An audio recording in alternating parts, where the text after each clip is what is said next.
अरे शीतल बहन, तुझे मैंने कितनी बार कहा था कि जब भी शादी करेगी अपने बेटे की तो थोड़ा सर्दियों में करना ताकि मौसम ठंडा रहे।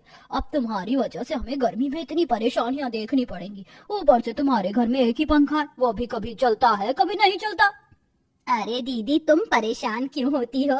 मैंने बहुत अच्छी जगह हाथ मारा है। मेरी छोटी बहू अच्छी खासी आएगी और पता है साथ में एसी, कूलर, फ्रिज सब कुछ लेकर आएगी। अच्छा, एसी, कूलर, फ्रिज सब कुछ लेकर आएगी दहेज में? इतनी अमीर है तेरी बहू। चलो अच्छी बात है, बड़ी बहुओं से तो ठीक है। अपने गृह प्रवेश पर मात्र एक हाथ वाले पंखे के अलावा और कुछ नहीं लेकर आई। शकुंतला की आवाज सुनते ही घर में गरीब जेठानियों का मुंह बन जाता है। माँ जी, हमारे माता पिता गरीब थे, इसलिए उन्होंने हमें दहेज में कुछ नहीं दिया। और दहेज प्रथा सदियों से चली आ रही है, लेकिन कोई नहीं समझता कि दहेज के चलते गरीब माता पिता के ऊपर कितनी परेशानियां टूट पड़ती हैं। हाँ दीदी, आपने सही कहा। माँ जी, दहेज तो लेना भी नहीं चाहिए। अरे तुम दोनों के माता पिता से मैंने कौन सा दहेज मांग लिया था, लेकिन उन फकीरों से इतना भी नहीं हुआ कि कम से कम तुम्हें दहेज में एक कूलर तो दे देते। अरे बहन, अब क्या बोलना, अब तो चिड़िया चुग गई दाना। हाँ बहन, तुम सही कह रही हो। अब तो बस मुझे अपनी छोटी बहू के आने का इंतजार है। उसके गृह प्रवेश में 4 चांद लगा दूंगी मैं। भले मैं गरीब हूँ, लेकिन किसी चीज की कमी नहीं छोड़ूंगी। चलो अच्छी बात है, अभी मैं चलती हूँ, फिर दोबारा आऊंगी। शकुंतला वहाँ से चली जाती है, जिसके बाद कंचन और संजना दोनों रसोई में जाते हैं और आपस में एक दूसरे से कहते हैं, हमें तो समझ ही नहीं आ रहा कि हमारी देवरानी आ रही है या कोई तोप आ रही है। हम गरीब हैं तो इसमें हमारा क्या कसूर? जब देखो हमें ही ताने देते हैं। हम भी देखेंगे कि देवरानी दहेज में ऐसा क्या लेकर आएगी और कैसे गृह प्रवेश होता है उसका। ऐसे ही धीरे धीरे कुछ दिन बीत जाते हैं, जिसके बाद अंशुल की शादी की तैयारियां शुरू हो जाती हैं। अरे ये कैसे हल्दी लगा रही हो? मेरे बेटे को थोड़ा मलमल के लगाओ, तुम दोनों भाभियां हो। लगा तो रही है माँ जी, अब एक बार हल्दी चढ़ने तो दो, हमारे देवर जी निखर निखर जाएंगे। मुझे तो लगता है दुल्हन से ज्यादा दूल्हे पर ही हल्दी का रंग चढ़ने वाला है। आखिर हमारा होने वाला दूल्हा है जो इतना सुंदर। अरे भाभी, आप भी ना। और नहीं तो क्या देवर जी, अपनी पत्नी के आने के बाद हमें भूल तो नहीं जाओगे? ये भी कोई बात है भला? एक देवर अपनी भाभियों को कभी नहीं भूलता। देखो, अभी से ही ज्यादा आग लगाने लग गई हो। तुम्हारे कहने का क्या मतलब है? अब उसकी नई नई शादी होगी तो क्या अपनी पत्नी को प्यार भी ना करेगा? इस तरह शीतल अपनी दोनों बड़ी बहू को डांट देती है। ऐसे ही शादी की रस्मों के बाद वो दिन भी आ जाता है जिस दिन अंशुल बारात लेकर अमीर देवरानी के घर पहुंचता है, जहां उसकी दोनों भाभियां गाना गाती हैं। हुक्म चलाऊंगी मैं, आंख दिखाऊंगी मैं, सहमी खड़ी रहेगी मेरी देवरानी। दोनों का ये गाना सुनने के बाद महक अपने मन में सोचती है, आंख और हुक्म तो देखते हैं अब किसका चलता है जेठानी जी। एक बार मेरा गृह प्रवेश तो होने दो। लव मैरिज है इसलिए चुप हूँ, अरेंज मैरिज होती तो बताती। अंशुल और महक की लव मैरिज हो रही थी। अंशुल को अपनी ही कंपनी के बॉस की बेटी यानी महक से प्यार हो गया था और वहीं महक को भी उससे बेहद प्यार था। इसी के चलते आज उनकी शादी हो रही थी। शादी होने के बाद अंशुल महक को अपने साथ अपने घर ले आता है, जहाँ दरवाजे पर अंशुल और महक खड़े होते हैं। अरे अरे, तुम दोनों यहाँ मुंह क्या ताक रही हो? जाओ जल्दी से आरती की थाली तैयार करके लाओ। हाँ हाँ माँ जी, अभी लेकर आती हूँ। तभी शीतल महक से कहती है, बहू तुझे गर्मी लग रही होगी, रुक जा, मैं जरा तुझे हवा करवाती हूँ। जाओ कंचन, जरा हाथ वाला पंखा लेकर आओ और अपनी देवरानी को थोड़ी सी हवा कर दो। हाँ माँ जी, अभी जाती हूँ। कंचन हाथ वाला पंखा लेकर आती है और उसी से दरवाजे पर खड़ी महक को हवा करने लगती है। पसीने में भीग रही महक कहती है, अरे और कब तक यहाँ गृह प्रवेश के लिए खड़ा होना पड़ेगा मुझे? बस थोड़ी सी देर और, बहू आती ही होगी संजना आरती की थाली लेकर। शीतल इतना कह ही रही थी कि तभी आरती की थाली लेकर संजना आ जाती है।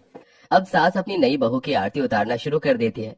तभी घर के बाहर एक ट्रक आता है जिसमें दहेज का बहुत सारा सामान होता है, एसी, कूलर, फ्रिज, अच्छा फर्नीचर, सब कुछ, जिसको देखते ही शीतल अपनी बहू की आरती उतारते उतारते दरवाजे से बाहर आंगन में आ जाती है और सामान देखते हुए बहुत खुश हो जाती है।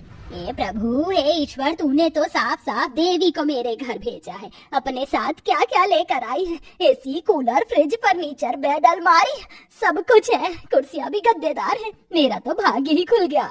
अपनी सास का ये बर्ताव देख महक मन ही मन सोचने लगती है, कुछ ज्यादा ही खुश हो रही है मेरी सास। इन्हें क्या लगता है कि ये सब सामान मैं बांटने के लिए लेकर आई हूँ?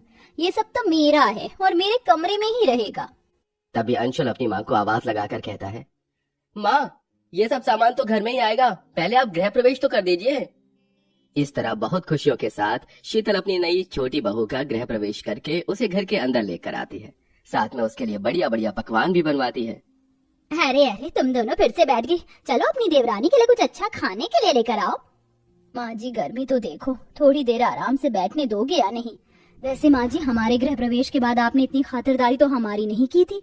हाँ, तो तुम कौन सा मेरे लिए कोहिनूर का हीरा लेकर आ गई थी? जो कहा है चुपचाप सुन लो। इस तरह शीतल घर के सारे काम अपनी दोनों बड़ी बहू से ही करवाती है। वहीं उनकी देवरानी आराम कर रही होती है। शीतल महक का लाया हुआ फर्नीचर, फ्रिज, कूलर अपने हिसाब से घर में सेट करवाने लगती है। लेकिन ये सब देखते ही महक अपनी सास से कहती है, माँ जी, ये क्या, मेरे मायके से आए हुए दहेज आप यहाँ बाहर क्यों रखवा रही हो? ये फ्रिज रसोई में नहीं, मेरे कमरे में होना चाहिए। और कूलर, पंखा, एसी ये सब मेरे कमरे में ही सेट करवा दीजिए। गर्मी बहुत है और मुझे गर्मी बर्दाश्त करने की आदत नहीं है। लेकिन बहू, मैं सोच रही हूँ कि हॉल में तेरा एसी लगवा दूं और तेरे कमरे में तेरा कूलर। ये सारा सामान मेरे माता पिता ने मेरी सुख सुविधा के लिए दिया है, ना कि आप लोगों की समाज सेवा के लिए। जो कहा है आप वही करवाइए। इस तरह महक बहुत अकड़ के अपने कमरे में चली जाती है। शीतल को इस बात का बहुत बुरा लगता है। एक क्षण में उसके अरमान सारे धरे के धरे रह जाते हैं। ये भगवान, आज तक मेरी दोनों बड़ी बहू ने ऐसा कभी नहीं किया होगा।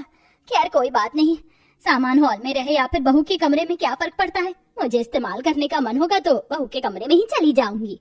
लेकिन महक शीतल के ये सोचने का भी उल्टा करती है। अगर कोई उसके कमरे में आता तो वो गुस्सा करके उसे कमरे से बाहर ही निकाल देती। ना वो अपनी जेठानियों को कमरे में रुकने देती है और ना ही अपनी सास को। पसीने से हालत ही बुरी हो गई है। थोड़ी देर महक के कमरे में चली जाती हूँ, अभी तो वो बाहर गई है। शीतल महक के कमरे में एसी चलाकर सो जाती है। जब महक वापस अपने कमरे में आती है तो अपनी सास को अपने बिस्तर पर सोते हुए देख गुस्से से आग बबूला हो जाती है। आपको समझ नहीं आता क्या माँ जी?